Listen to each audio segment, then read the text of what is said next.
안녕하세요, 멘탈 천국입니다. 오늘은 오랜만에 영상으로 찾아뵈네요. 이번 영상에서는 이전에 아쉽게도 제때 보지 못했던 영화들을 한 번에 몰아서 리뷰하려고 합니다. 분량 조절 문제 때문에 제가 잘 사용하지 않는 별점으로 비유해서 간단하게 리뷰한다는 점 미리 양해해 주시고, 타임라인도 적어 놓았으니 본인이 원하는 영화만 보셔도 괜찮습니다. 그리고 무엇보다 스포일러 주의해 주세요. 그럼 리뷰 제대로 시작해보죠. 소위 말하는 중뽕이라는 이야기로 호불호의 길을 걷게 된 비운의 영화입니다. 하지만 서문에 비해서 영화 자체로만 보았을 때는 오히려 그런 선을 최대한 잘 그어가면서 중국이라는 문화를 아름답게 각색한 점이 느껴지는 작품이었는데요. 또한 할리우드 CG를 사용한 무협 영화로 보나 마블의 새로운 시도라는 점으로 보나 매우 신선했던 건 사실입니다만, 가장 큰 문제점은 주인공, 즉 샹치의 캐릭터성이 매우 부족하다는 점입니다. 주인공이 개성있게 묘사되지 않고 하다못해 악역의 스토리라인에 따라가기 급급하기 때문에 스토리 진행에 있어서 여유가 부족했던 영화였습니다. 이후에 샹치의 후속작이 나오게 된다면 지금보다는 더 매력있는 캐릭터성으로 찾아와야 할 것 같다는 아쉬움이 느껴졌습니다. 지금으로서는 캐릭터성과 흥미거리 제공이 아쉬웠던 토르 천둥의 신의 중국 버전이라는 생각이 들었습니다. 그래서 저는 7점을 주겠습니다. 개인적으로 나이트 샤말란 감독을 굉장히 좋아합니다.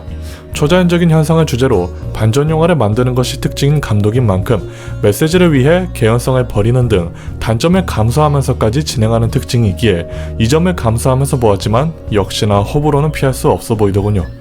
하지만 그럼에도 불구하고 저는 흥미롭게 감상했습니다. 나이를 먹는다는 것을 단편적으로 구상해 갑작스레 늙기 시작했을 때 느껴지는 행복과 좌절, 그 사이에서 혼란에 빠지는 사람들의 모습을 흥미롭게 다뤄줬더군요. 또한 영화의 후반부에서는 사회적인 풍자까지 더해지며 좋게 말하면 급하게, 나쁘게 말하면 엉망으로 마무리된 것은 사실이지만, 이 영화를 단순히 소재 좋은 평범한 스릴러가 아닌 관객들에게 생각할 거리를 던져주는 샤말란 감독의 스타일이라 생각한다면 여러 의미들을 곱씹어 볼 만한 엽기적인 공포물로서 즐길 수 있을 것 같더군요.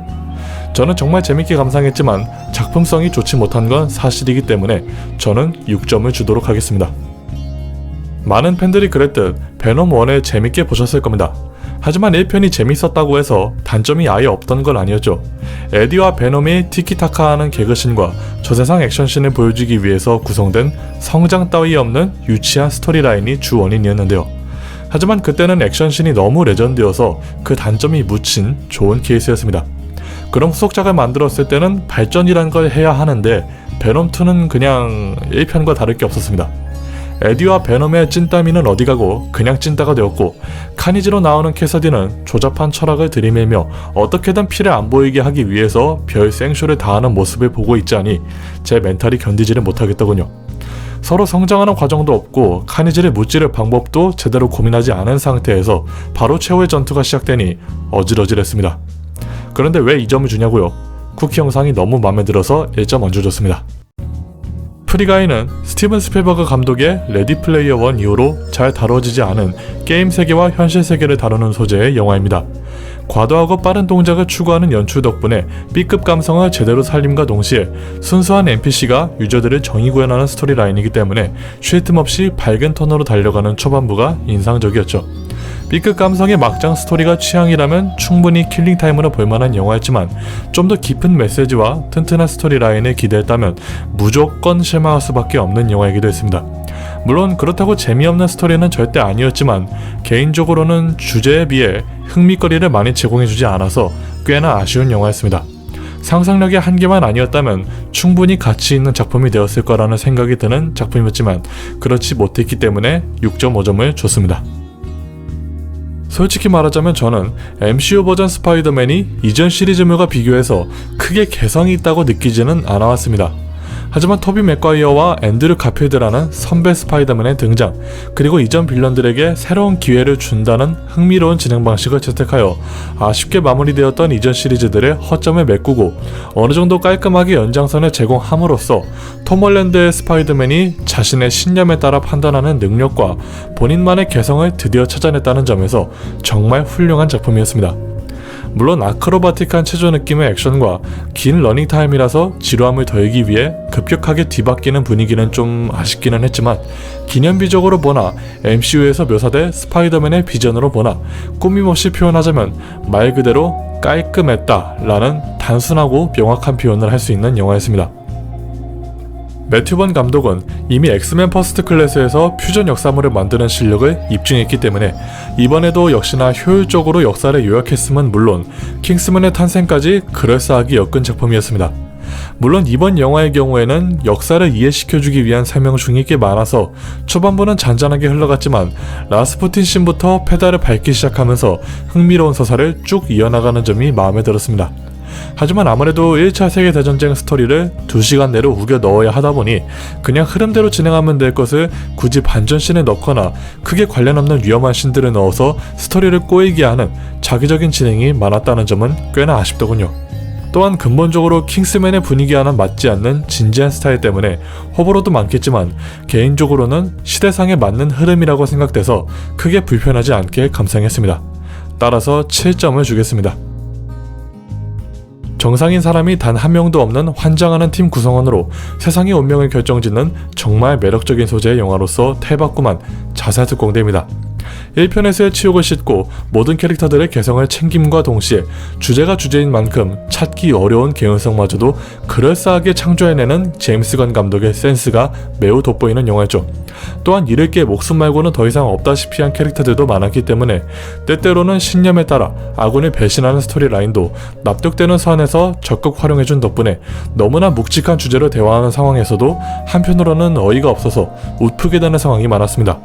하지만 분명 영화 속에서 지루한 장면도 존재하며 B급 감성에 대해 취약하시다면 감당하기 힘든 작품이라고는 생각됩니다. 하지만 이거 하나만큼은 정말 좋았습니다.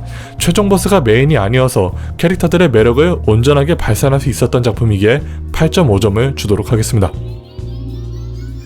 제가 감히 소신 발언하건대 2021년에 본 영화 중 또 하나의 발견이었던 영화였습니다.